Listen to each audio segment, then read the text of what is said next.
Welcome, my friends. Come in out of the night. Peace to you, Lot. We thank you for your kindness. Open up, Lot!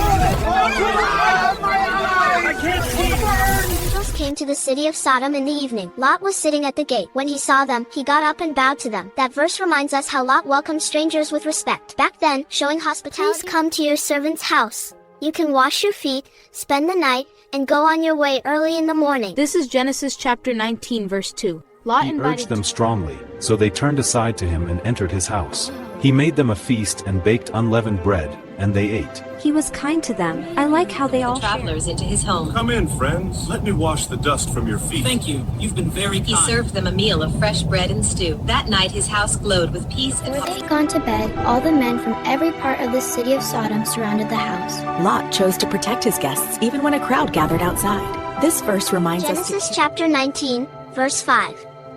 They called to Lot and asked, Where are the men who came to you tonight? Bring them out to us.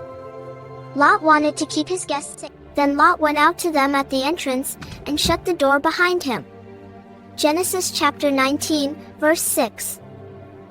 Lot, Please, my friends, he said, do not act so wickedly. It kind of sounds like he's asking them to choose the good thing. Yeah, like choosing kindness. Chapter 19, verse 8. Lot pleaded, Please, my friends, don't harm my guests. I have 2 daughters. Let me keep them safe inside. He was putting others first, even though it was hard. Chapter 19, verse 9. They shouted, Stand back. This stranger thinks he can judge us. The people outside Lot's house were unkind and pushed to do wrong, but Lot chose to protect his guests and do what was right. But the angels reached out their hands and pulled Lot into the house with them, and they shut the door.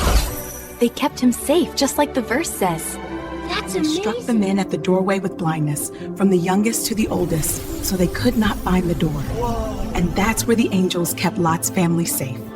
In Genesis, chapter 19, verse 11, the angels helped Lot. They made the men outside the house unable to see the door. The trouble went away, and Lot's family was safe. Lot lived in a city where most people chose what was wrong, but he held on to what was right, like keeping a compass pointed to true north. Even in a wicked city, Lot's heart...